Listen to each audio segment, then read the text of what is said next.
We respectfully acknowledge the University of Arizona is on the land and territories of indigenous peoples. Today, Arizona is home to 22 federally recognized tribes, with Tucson being home to the O'odham and Yaqui. Committed to diversity and inclusion, the university strives to build sustainable relationships with sovereign Native nations and indigenous communities through education offerings, partnerships, and community service.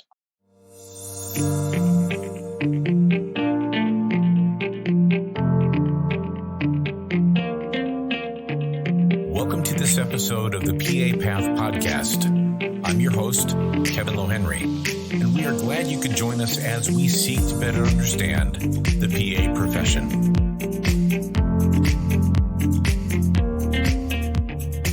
Someone you know is coming out as transgender or non-binary, which is a subset of, or maybe a corollary to transgender. The first thing is, I'm so happy for you. Well, hello, and thank you for joining us again today. Today we are honoring National Coming Out Day by having a distinguished guest, Mr. Josef Burwell, join us. Josef is the first PA to transition while serving in the CIA as a PA. And Josef's going to share with us some of his challenges and rewards, both in his own personal transition from female to male, but also in the process as a PA to support those who are transitioning. Josef is a former AAPA Humanitarian of the Year award recipient. He has been recognized by many other organizations for his work in equality, including the Human Rights Campaign. And he started Peacework Medical, which is a nonprofit organization that has done incredible work both abroad and in Arizona for those who are seeking asylum because of their trans status. So please enjoy the great stories that Josef has to share. Josef, thank you so much for taking the time to join us. Certainly my pleasure, Kevin. Thanks for having me. And, you know, I really nobody special. Anyone can do what I've done. You just need to clear a path and do it. Absolutely. I remember when we first met, I was the director at Midwestern University in Glendale, Arizona. So this is well over a decade ago. It was, I believe, right after you were chosen as the Humanitarian PA of the Year for the American Academy of Physician Assistants, which I think was in 2008. That's true. Mm-hmm. And that was based on the great work that you were doing, as I recall, with Peacework Medical projects in Honduras and Haiti and other places around the world. So I'd love to get into that part too. But let's start first with just your story about how you chose to become a PA. Mm-hmm. Well, you know, I was born and raised in Winston-Salem, North Carolina, which is the home of Wake Forest University PA program. And arguably, it's the second oldest PA program in the country, arguably, because anyway, it's right after Duke. And Duke's just down the road. And when I was a child, in the 60s, I literally rode my bicycle around on that campus, and I thought, who are these people? And then I met some of them. And, you know, the profession did begin here in North Carolina, where I'm from and where I've moved back to recently. It was never all that mysterious because for a lot of people, they don't hear about PAs until they're well into adulthood or they're looking for, you know, what their opportunities might be in terms of medicine. But I always knew PAs existed. I always knew that we were here, and I always knew what we did. And growing up here, it just sounds ridiculous, but I had a propensity for saving lives. There would be seriously. I, for instance, I'll give you some examples, or otherwise it'll just remain a kind of an odd thing to say. Sure. I was in sixth grade, and the teacher had left the room, and the kid started choking on a quarter. I mean, he was really choking, he was smaller than me, which is hard to imagine because I'm pretty small. But at that time, he was smaller. I went over, turned him upside down, shook him like a piggy bank. And the quarter came out, and he vomited, and it was okay. And when the teacher came back in, nobody said a word because we were worried about getting And I was, along about that same time, I was in an extremely crowded public pool, Parkland Pool, which is about 2 miles from here. And it was almost elbow to elbow, shoulder to shoulder. It gets hot here in North Carolina. And I stepped on, I started to trip. The water was about chest deep, tripped over, and I looked down, and there was a body on the bottom of the pool. I lifted that little girl up, put her on the side, and started shaking her. And she was out. She wasn't breathing and shaking her. And so a couple of lifeguards came over and took over. And again, I just melded back into the crowd. So I felt like, well, honestly, it keeps happening, but those are my two childhood stories. So I decided to become a lifeguard. And, after a lifeguard, they let you take junior life saving at age 11. I started getting paid for it by age 15, watching people in the water, more water rescues and over a period of 10 years that I can even go into. But from lifeguard to EMT, and then, finishing up. And so I was obviously going to go into emergency medicine. I obviously felt like some sort of shepherd and to shepherd people. Always at the right place at the right time. Or people in the wrong place and they happen to be near me.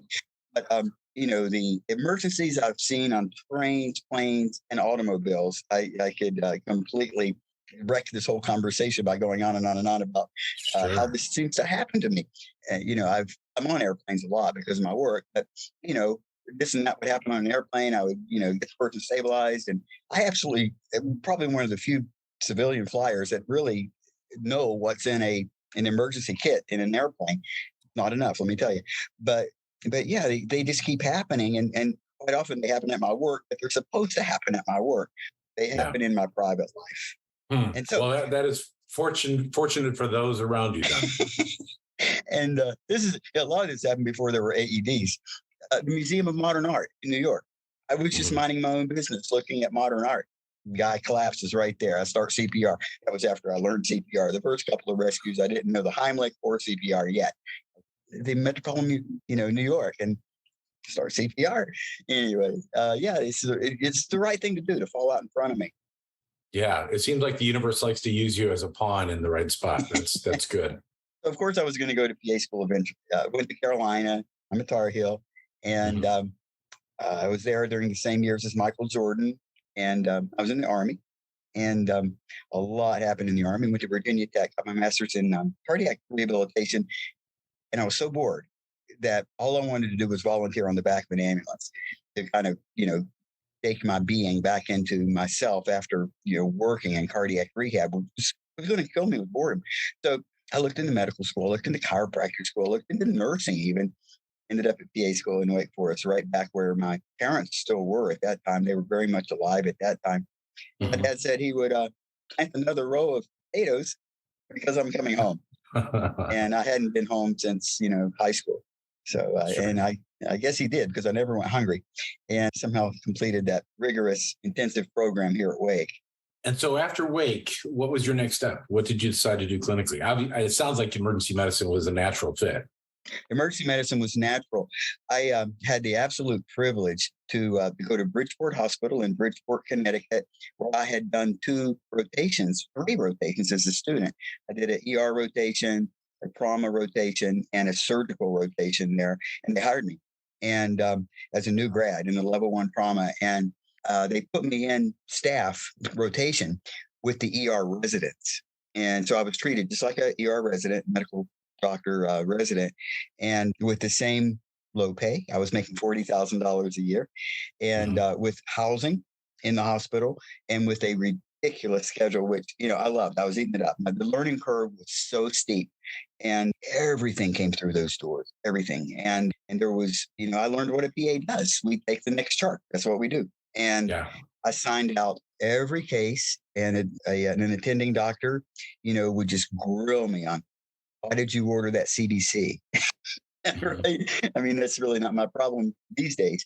But, in those days, you had to justify every CDC. You had to justify, in order to get a CAT scan, you had to pretty much offer your firstborn. And so, but you had to back up all your clinical judgment every time. I did that for 3 years. And at that point, a lot of my ER residency colleagues were starting to, leave and go on with their lives. And after 3 years, I'd learned so much. Connecticut is not my home. And I didn't fit in there at all culturally. But I was too busy for it to matter, really. Sure. So I had a little money in my pocket at that point, $40,000 when they're feeding you and housing you, and you have nowhere to go to spend it because you're at work all the time. I took off for Arizona. Okay. And in Arizona, is this the point where you chose to start doing some mission work, or Well, was not that a quite little yet. bit later? Okay. I had to pay off my loans. I had taken out some private loans from family members to go to PA school. And even though I ended up always working in underserved places, I'd done the private route because it was just easy. And at the time, PA school wasn't that expensive. I took out $28,000 in loans, and I can hear some young people just groaning right now. They're not happy right now. Yeah. But you got to understand, we didn't make more than $60,000 tops in those days. I mean, that was pretty much the going rate, no matter what you did. But what happened during that time is we began to get our independent licensing. And certainly we weren't independent. We still had collaborating physicians, supervising physicians, but we did have our own license number at that time. And so I wasn't quite ready to start piecework yet. And I wasn't quite ready to start doing the remote rural ER work yet. So what I did was several years more in Arizona with level 2 traumas where, they really, truly utilize PAs to our extent. Sure. And right there in Phoenix with 2 hospitals that no longer exist, Phoenix Memorial and Maryville.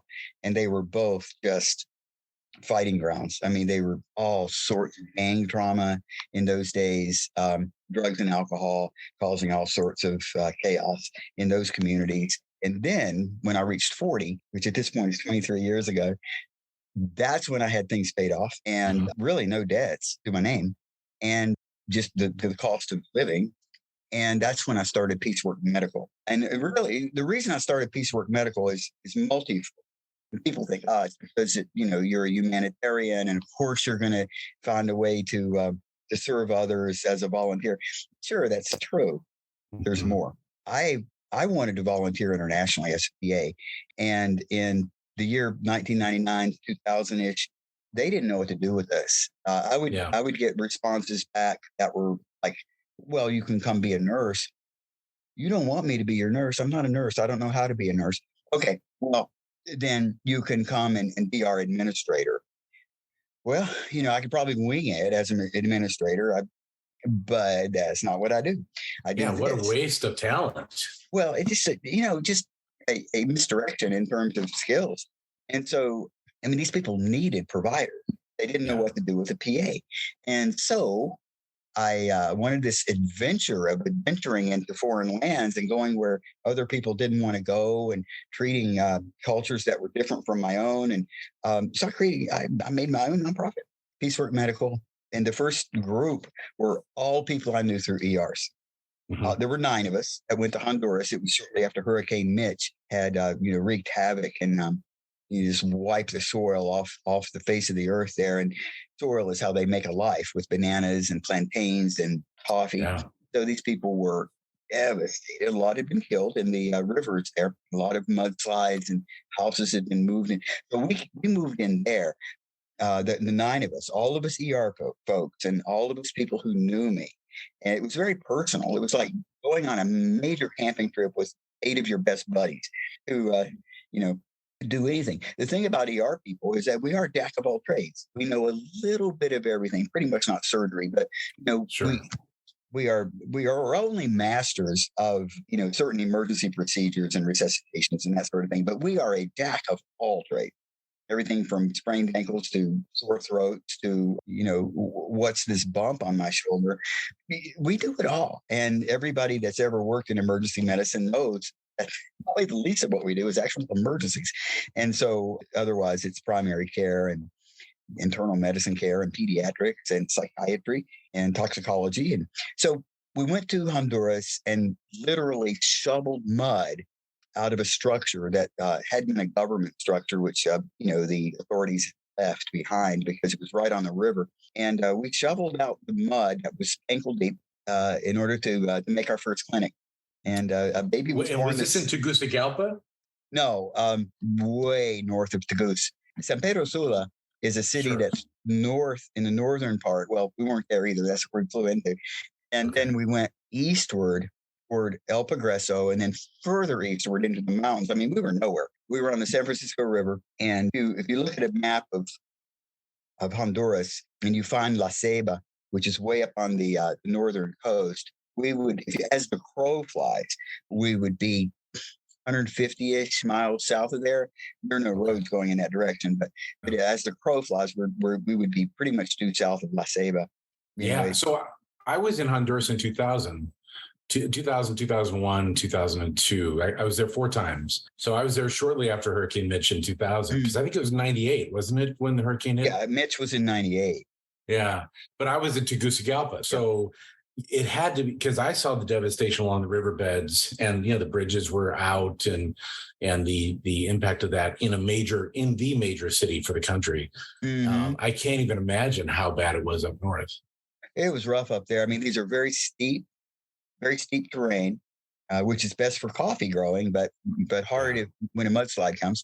And then the San Francisco River is quite wide and deep. And when we arrived there a full year after Mitch, people were still wearing the clothes that they had on the day the event happened. And there was a lot of depressed folks, just depressed affect anyway. And the animals were starving. I had never seen hip bones on a hog till I got there, and ribs, and cattle with ribs and hip bones poking out. It looked like they were going to poke right through the skin. And their animals were dying, and they were, in a way, I think, spiritually dying. They were, those that survived weren't doing well. Yeah. And of course they were suspicious of us. Like, who are these white people? And that's a good question. And so we had to make inroads with, first you go with teachers. I go with teachers, and then I go with clergy, and then I go with mothers, because that is the way to make inroads. If you just want to talk to the regular coffee picker dude who's 36 years old, and he doesn't really want to talk to you, but teachers, clergy, and moms, they look to the future. Yeah. And we're a secular organization. We've always not had anything to do with faith-based care, faith-based efforts. We still would align ourselves with clergy just because they had the ear of the people. Sure. Just because we're secular doesn't mean we have any particular attitude about people who do follow the non-secular route and do faith-based work. That's wonderful, but we didn't. We don't. And but we've always aligned ourselves with people of faith, and in the places we go. Otherwise, we would have never gotten to the point of the respect and acceptance that we needed to do the work we wanted to do. Right, because respect goes both ways. You're respecting their culture and what they place an emphasis on.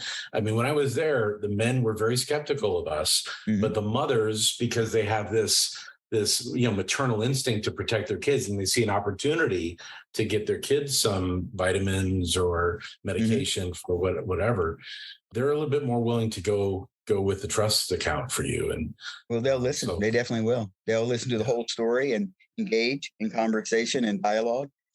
I would recon a place for a year before I ever moved down. I think it might have made it sound that I just showed up with 8 of my buddies.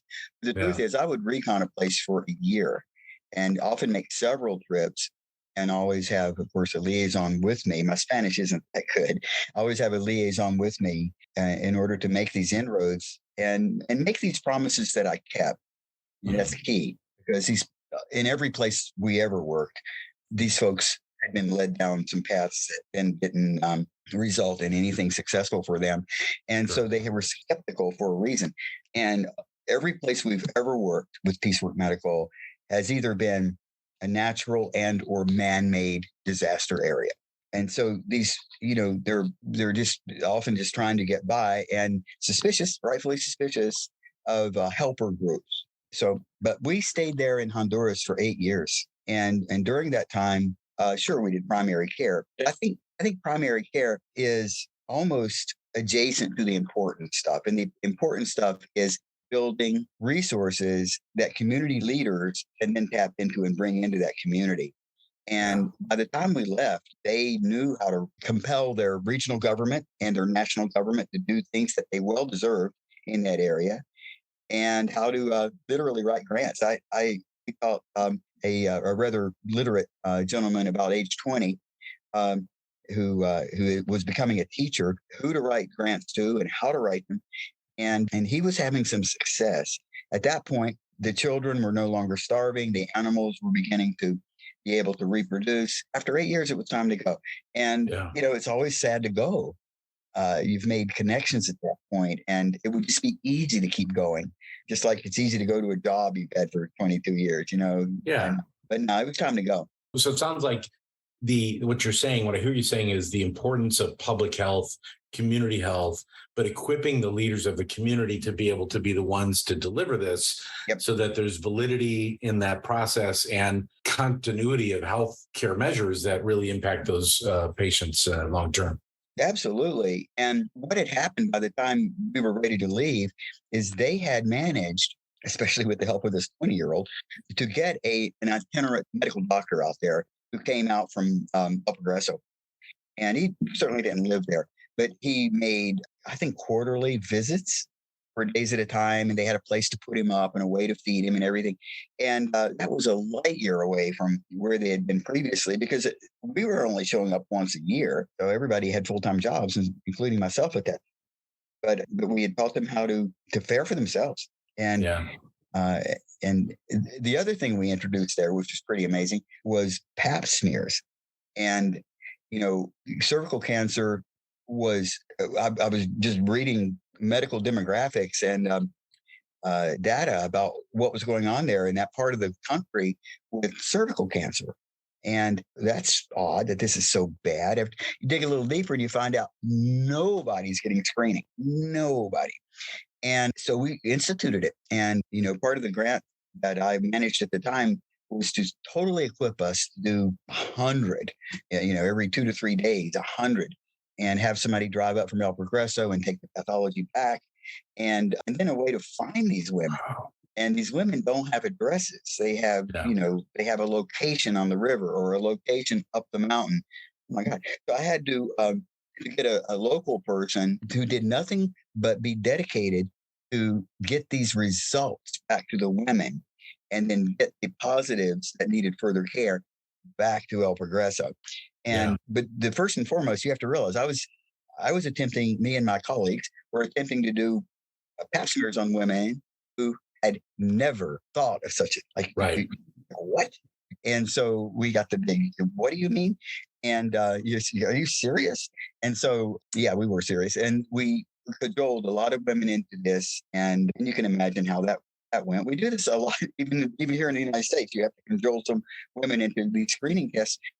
But it was harder than that because they had no context for what we wanted to do and why we wanted. And so much a part of that trust building, right? You probably didn't do that in your first year doing this, but once you're well known to the community, they're willing to give you some latitude. Something I learned in being in 10 different countries. Something happens on the third year. I think they realize you're coming back. They realize you're okay. You're not pulling any stunts, and you don't want anything from them except just mutual respect, dignity. And something happens in the third year. And, we would say years beyond that, of course, because you just start to hit your stride at the third year. And it would be the fourth year if you count my recon, but third year with teams. Yeah. And so you took all those learning lessons that you received in Honduras and you went, where did you bring those lessons? Right next door to Belize. And it was really a lot different in Belize in so many ways. Belize calls itself a Central American country. There are 5. Collects itself in with the Central American countries, but it has behavior and culture of a Caribbean country. English there with a Caribbean type of accent. And that's my reductive way of explaining it. I'm sure it's more linguist. It would be more complex than that, but it's that beautiful lilting English. And in Belize City, we did not go out to the far countryside and sleep in tents. We worked in the gang areas of the city because people were not receiving any medical care in the gang areas because of the these places just did not allow for infrastructure, and healthcare is a part of infrastructure. And so we went in there. We would go in every day with armed guards, and then we would set up in a school, and it was always fun to have kids around, but that's a blessing and a curse really when you're trying to run a clinic. But it was different in Belize. But we stayed in Belize for years, and people love to go there because first of all, you don't have to have an interpreter. Second of all, you can get to the beach, which is beautiful, and we did our work there. Then we went on to Ghana, West Africa, and went out to a village. We were once again back in tents and sleeping on a soccer field, a soccer pitch that was right beside a true, honest jungle in every sense of the, Hollywood way you expect the jungle to look. If you've watched movies, this is the way that jungle looked. And we slept right next to it, heard monkeys and all sorts of carrying on during the night in that jungle. We don't know what it was. Some animals carrying on. And I've literally been all over the world several times, and I have never, ever been in a thunderstorm like I was in Ghana, in that village. It was the most amazing thing. I mean, I love thunderstorms. I love monsoons in Arizona. I love these summer storms we get here in North Carolina that I live here now. This was an absolute 2 standard deviations beyond any storm I'd ever met. Wow. The lightning was so long and it was continuous that you would just have light for seconds and seconds and seconds at a time. The thunder was so loud that you couldn't hear yourself yell because we were yelling at each other like who's drowning. And the water was so deep that they found calves and lambs somewhere else. The men of the village did. They'd been washed away and were still, yowling like the way little animals will yowl. And the next morning when the sun came up, every tent got flattened. And I just loved it. It was the best storm I'd ever been in. And, we were all soaked. That's great. That's great. And you also were in Haiti too at one point, as I recall. My goodness, Haiti might be our kind of signature country. I think when a country needs so much that no matter what you do, you can see that there's progress being made just because there's so much progress that could be made. We went down there 4 months after the earthquake that everybody remembers, I hope. The earthquake was January 12th, 2010. And I went down for recon that May.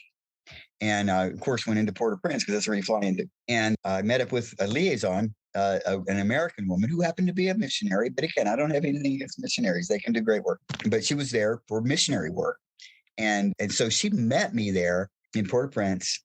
And I said, what I really need is an interpreter because I don't speak Haitian Creole. Not all the Haitians speak Spanish. And my French is high school French. And French is the language of the country, but a lot of common people speak Haitian Creole. Sure. So I needed someone that spoke, at the very least, Haitian Creole and English. Well, she said, I got the guy for you. Got the guy. And so she connected me with Evelyn, and we became, he spoke, he was like 24 at the time. Spoke excellent English. Haitian Creole was his native language, and he spoke French because it's the language of an educated person and in Haiti. And he spoke Spanish because as a teenager, his dad had him working in Dominican PR, which is on the same island. So he was quadrilingual and quite the motorcycle rider too, because I was on the back of many motorcycles with him. So he said, you don't need to stay in Port-au-Prince. You don't need to stay in Jacmel. You need to stay in all these other little places around Port-au-Prince. And I go, okay, where do I need to stay? And he goes, you need to come to my hometown. And I naively said, Evelyn, where's your hometown? And it was so far away. It was 6 hours overland, way in the north. But I agreed to go with him. We were on a motorcycle. My butt was so bruised for days and days and days. And because let's just not say this was not a comfy motorcycle. This was a pretty, one I would have ridden as a 12-year-old. We made it up there, and it was a dirt bike. And I kept slipping back onto the metal rack, but I made it. And we got up there to this place called Ranquit. Ranquit was the name of the village. It's also the name of the region. The area, and the reason he wanted me to come there is because the population of Ranquit had increased by 400% because people fleeing the Port-au-Prince area. Sure. They were coming home to their auntie or coming home to where they had once lived. Their cousin was there.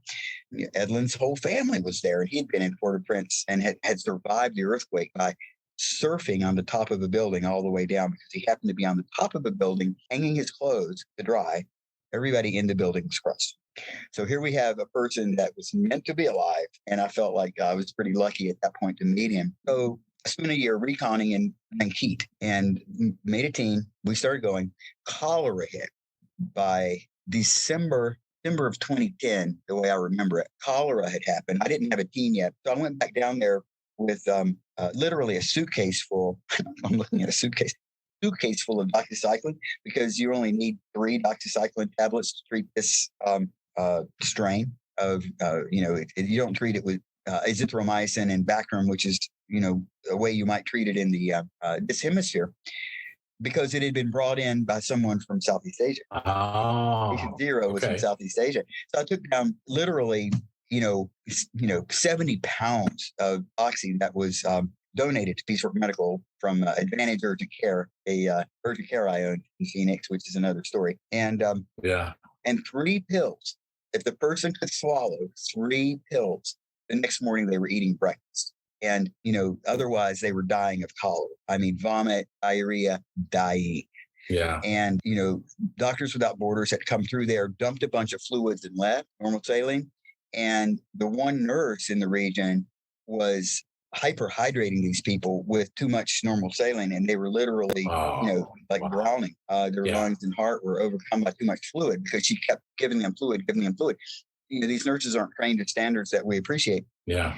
So if they didn't die from cholera, they were dying because they couldn't breathe. And so I would get, there was a tent set up because Medicine Sans Frontières, Doctors Without Borders had set up a tent and taught people how to, clean their shoes and hands before they entered. That was fantastic.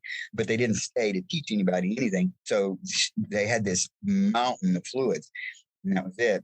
And so we started in with this doxy. It was a roaring success. And then we had to clean up the water table. I'm not a hydrologist. I'm not a chemist. I'm not even good with math. But we had to clean up that water table because every time they drank out of their springs, they drank straight out of the springs, people were getting infected because, that's how this disease got all around the country so fast because the water table. So what we did was we started building cement holding tanks. Like imagine the size of your stove, your range in your kitchen, or the size of your refrigerator if it was on its side, and capturing the water coming out of the hillside, plugging it, treating it with a little bit of chlorine, just enough to clean it up, and then letting the village have it again. This whole process would take less than a day.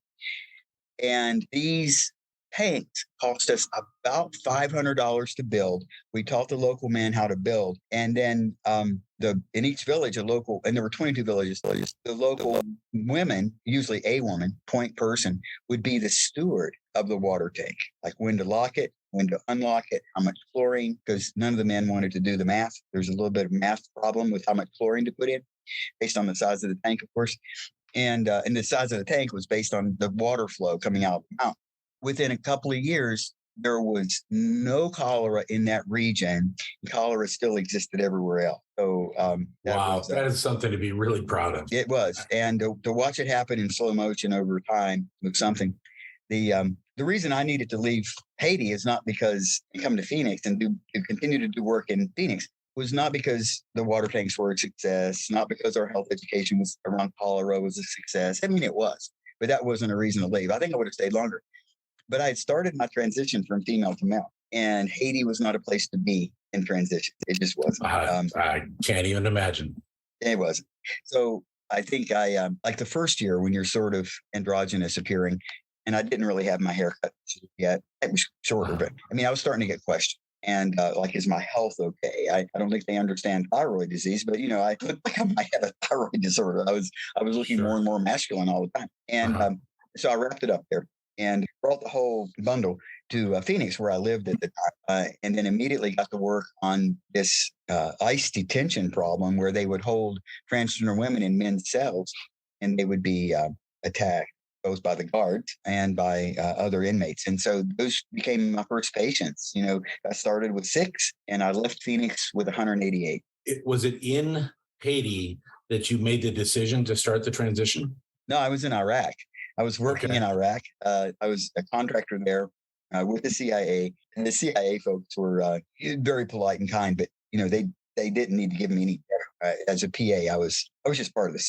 And so I guess I'd been there already 5 years when I started to change. And I would be 60 days on, 60 days off, sometimes 120 days off, but then 60 days on. And every time I would come back after my 60 days off, I was looking more and more masculine. The fantastic thing is that when I started this process of transition in very, very late 2014, the chief of the base said, yes, yeah, I don't know the answers, but it could by me, and I'm going to check with DC. DC got back and they said, go for it. And to make a paraphrase, that's not the way they talk, but I had the green light that, I wasn't going to lose my job over this. I had my new passport using my name, Joseph, not my old name, with these guys, because I had a diplomatic passport. Yeah. Before I ever got my name updated in Arizona. I mean, they were so fast. Wow.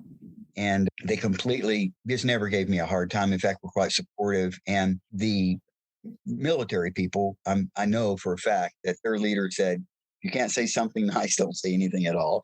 And and they, they listen to orders. And so I never got any blowback from people on the military side.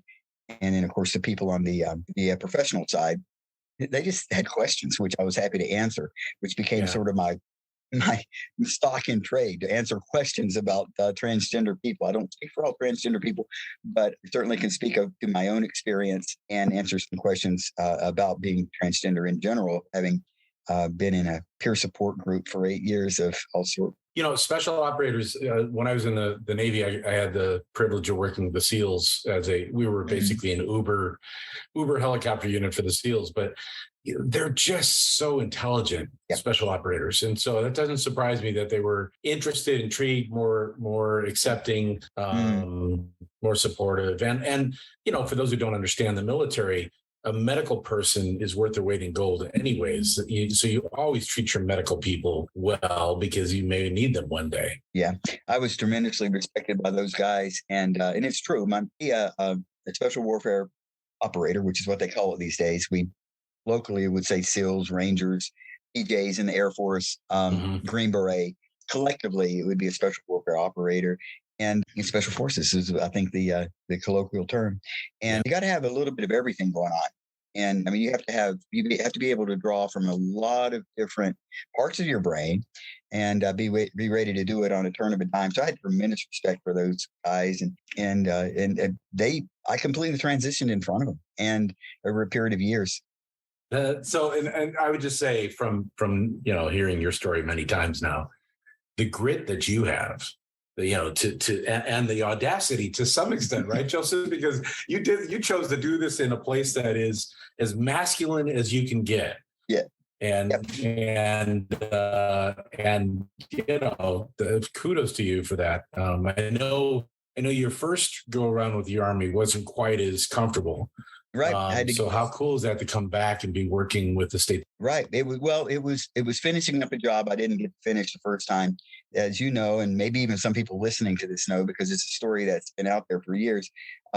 As a female-bodied person, as a lesbian, I was psychologically tortured to get names of other gays and lesbians when I was a mere 21 years old, turned 22, and 4 months, and had no freedom for 4 months at all, and then discharged unceremoniously discharged with a general discharge, our election of duty, homosexual act. And so I had that upgraded. It took a year to do it. And, based on my prior record, I think it helped tremendously to have that prior record of that. I went before these hearings, before these boards, as a 22-year-old, not having finished college yet, and just, made my case that I deserve an honorable discharge. And I got it. And so it's been wonderful to have that, because you don't want that dog in you, something that, first of all, you don't deserve. And second of all, it can be pretty rough if you need an honorable discharge, served honorably. And you wouldn't have been able to work with the CIA if you hadn't had that, right? A lot of doors wouldn't have opened. Yeah. And but the least of which would have been, I wouldn't have been able to get my clearance back. And many jobs I've had since then have demanded a clearance, security clearance of some level, either general, secret, top secret. I've never had top secret with access bias, but I've had, others. And I, could be wrong, but I don't think I would have gotten those clearances without an honorable discharge. Certainly not in that day and age, I would imagine, but right. Maybe things have changed. One can hope. So there's a lot to unpack. And obviously, I've told you before, you need to write a book. This is so interesting. Let's talk about the work that you did in Phoenix with Peace Work with the asylum seekers, because I think right now in this day and age, people struggle with understanding immigration. and they don't understand, what it means to be transgender in or transitioning in Central America, South America, or Mexico, and how dangerous that can be. And your organization, you already alluded to the dangers even here in the United States in our holding cells. So can you talk about what that was like for you as you were transitioning, and now you're also shifting piecework to be caring for these humans coming across the border that are being tortured elsewhere? Yeah, thank you for the opportunity to talk about that. Just like the water tanks in Haiti didn't really fall under the purview of primary care, but yet it had to be done for the health and welfare and well-being of this whole region. Is helping these women, mostly women, there were a few men too, transgender men and women, helping them with their asylum cases. Residency in the United States, legal residency, was really akin to the water tanks. Not primary care, but we had to do it for the holistic care of these people. So if you are transgender in, let's say, Guatemala, El Salvador, Nicaragua, Honduras, the government will not protect you in any way. There are no protections, and the transphobia leads to beatings and death. And it's commonplace. Last year, and we know this, every November 20th was this Trans Day of Remembrance. Whatever day November 20th falls on, that is TDOR, Trans Day of Remembrance.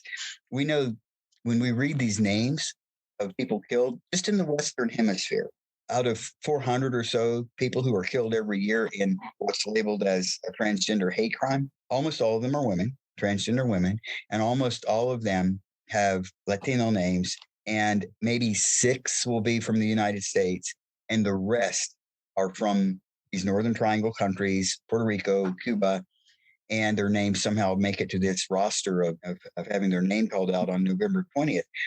So we needed a way to keep these women from being deported. And working with the ACLU and working with Transcorp Pueblo, which is a social justice organization in Phoenix, we found that being able to prove through medical records, which are, legal records, right? We are all taught that in PA school. These are medical legal documents. So by treating this woman for her gender dysphoria, claiming in medical records that she is transgender, and then in an ongoing fashion over a period of weeks and months, treating her, then with her approval, of course, because HIPAA still applies, turning those records over to the ACLU, we were almost 100% in getting asylum for these folks. That's amazing. Tens and tens, maybe dozens, but certainly up to 100 people at this point. And that's with the help of Transcorp Pueblo and ACLU there locally in Phoenix. Tremendously rewarding. They continue to be our patients, of course, continue to transition. And now with a green card, which saves their life. I mean, you can't do anything in primary care that's more important than keeping someone from going back and being, killed in the street. The primary health issues that you face as you transition in and of itself is significant. And then to do so under the auspices of that danger. And certainly, the literature certainly talks about sex workers and the danger to sex workers and the mental and social challenges of that transition, the familial challenges of that transition. So it is, I think, primary. It's whole person care, right? Yeah, it's whole person primary health care. It's not your amoxicillin and Tylenol, but it is whole person care, just as certainly as medicine is part of the general care. Transcorp Pueblo and our clinic really made a community for people. When you or I go to the doctor, we want in and out of there as fast as possible. We don't want to sit in the waiting room. We want care and out. These folks would bring food to the waiting room. They wouldn't leave all day. We would have an entire, potluck every time we met. And people wouldn't leave the waiting room. That's because it's a safe community. Mm-hmm. Yeah. And just hang out. We'd be there all day. They'd be there all day. Hardly. How cool. It was great. It was great. And, leaving that to come to here to North Carolina was probably one of the hardest things I've ever done, short of burying a dog. Leaving that community was gut wrenching. And the going away festivities on the day that Pam and I, my wife, Camara Burns, and I left that. She's the administrator for all things peacework. To say there were tears would be an understatement. There was pandemonium among the group in terms of, just heartfelt wishes. And I think one of the things for me, having watched you present to my students at USC about trans care and about your own transition and about how simple, I mean, really simple it is Yeah. to be a primary care provider and to support somebody transitioning. You know, it's not as complex as everybody seems to think it is. Yeah. And what I love Protocol about that is, and I love about it is that the lights go on in all of these future healthcare providers' heads, and now they want to go work over in Phoenix and help your organization, and they're empowered to actually make a difference. I think about Cooper Couch from. You know, he was president for the class a few years ago who was doing trans care in Colorado before he recently moved. And so, you know, the wake that you left behind, Joseph, is so big and is going to continue to expand. I'm just so happy for you and for all the patients. So rewarding. It's so rewarding. Yeah. And that might be the, you know, way more than anything I might have amassed because of paychecks. I mean, that reward of knowing I leave behind a generation of humanitarians. I've seen them grow in 22 years now, seeing these young humanitarians, because we've always been driven by that younger crowd, you know. And I'm here at Wake Forest now, and they've invited me to speak. I've already spoken. Happy to.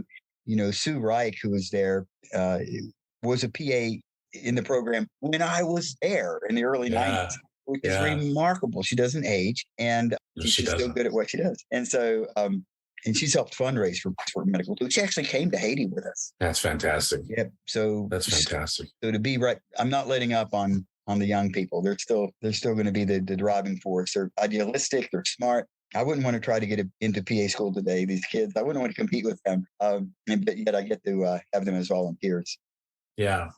So we're going to have a bunch of resources on our website for the clinicians that are listening and the students who are interested in learning how to take care of patients who are in transition. You've been very generous with giving us lots of resources to share, so we'll make sure that's on the site. I guess as we wrap up, Joseph, as you look back over the course of your PA career, you know, are there things that you wish you had done differently, or are you pretty satisfied with kind of the way things all landed? Wow, what a great question. To answer the last part first, I am incredibly happy about the way things have landed. And that would suggest absolutely no regrets. You know, it's not like I had a grand plan. I wanted to be an emergency PA, and I ended up being an austere remote ER provider, which therefore I end up doing everything else. I guess my only kind of, I don't know how trivial this sounds to you or to anyone else, but I wish I had better nursing skills. I wish I was better at IVs. I wish I was better at needles, at blood draws.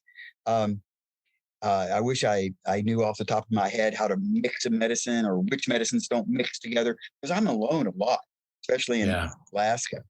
And so I have to rely on, pretty rudimentary skills in those areas.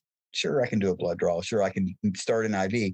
But a nurse gets it the first stick and I get it the second stick. I just don't do enough. And we were taught blood draws at Wake, but it was known as Bowman grade. And I really wish, I think I would be more well-rounded if I had better, because I work where there are no nurses in Alaska. And I think that's what brings that idea up. I could be a better nurse.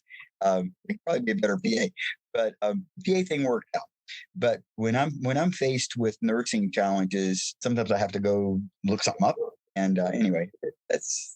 All right. And I'll just say, as a point to that, I think students who are listening, the nurses on their rotation will give their heart and soul to them to teach if they're given the respect that they deserve by the students. And I think so often students think, well, that's not me. I'm going to be a provider, more like a doctor. But to your point, I think the nurses can teach you so much. So I wonder if we can just close with one last pearl of wisdom, which is for the PA educators, the PAs, and just the humans listening to this podcast. How do we best support our colleagues, friends, and patients who are in that process of wanting to come out? What are the things we can do to really support them and help them? When someone is coming out as transgender or non-binary, which is a subset of, or maybe a corollary to transgender, the first thing is, I'm so happy for you. Just say, I'm so happy for you. If someone announces to you that they're trans or non-binary, I am so happy for you. And what name do you use if you don't already know? What pronouns do you use if you don't already know? And do you have good support? Is your family and friends and coworkers, or do you have support? That's a way to start. I mean, that's a mouthful, and you might not need to know all those answers because you might already know. But it starts with, I'm so happy for you, because first of all, it's an incredibly happy thing to have happen to you. Right? It's a privilege transition, and it makes your life whole and full. And I was, doing an okay job at being female body, but I didn't know what I didn't know. And now that I do know what I know, I'm, what we call gender euphoria, which is the opposite of gender dysphoria, which of course is the diagnosis. Being transgender is not a diagnosis. It's not a pathology in any way, but gender dysphoria is is diagnosis, the ICD-9 that we work with. So after someone starts to transition, you will see gender euphoria, especially when they start to see changes and other people start to see their changes. Yeah. Yeah. So it's to be celebrated, and it comes down to acceptance and respect. Mm-hmm. It does. Yeah. And, if someone told you they're getting married, what would you say? I'm happy for you. If someone told you, that they're going to have a baby, of course, that's what you would say. This is as monumental as those life-changing events. And so just support that person with your collegiality. I'm in there with you. I'm in there with you. Say that sort of thing. And that makes you an ally. That's the first step to being an ally. There's lots of different ally type books out there, but probably the best one is free. Our Trans Loved Ones. It's a paperback. You can get in paperback, or you can get it downloaded electronically from the PFLAG website, PFLAG.org. And they have it. It's an easy read. And anyone that wants to support a trans loved one or friend or coworker, good, solid, basic stuff. Fantastic. That's awesome. We could have 7 episodes just with your stories from all of your places you've worked, Joseph. So thank you very much for sharing your time and your stories. And as always, I just so appreciate everything you're doing for us, our world, and for our PA community as well. So I wish you the best with your new transition to North Carolina. Thank you. And it's always a pleasure to see you, Kevin, and happy to keep doing what we do together. Every time I connect with you, it's always a good time. Well, we want to thank our guest, Josef Burwell, for sharing his time and insights. He has done such incredible work around the world and here at home, and it was a real pleasure hearing his story of his transition, as well as his work with Piecework Medical. Tune in next week as we speak with Dr. Dana Sayre Stanhope, the director of the Point Loma Nazarene University PA program in Southern California. Dana shares her story about the program and about her path as a PA, including her developing several PA schools around the United States and her contributions as a nationally and internationally renowned leader for the PA profession. Until next time, we wish you success with whatever path you are walking in life, and thank you for joining us. The purpose of this podcast is to provide news and information on the PA profession and is for informational purposes only. The views and opinions expressed on this podcast are those of the speakers and guests and do not necessarily reflect the official position or policies of the University of Arizona.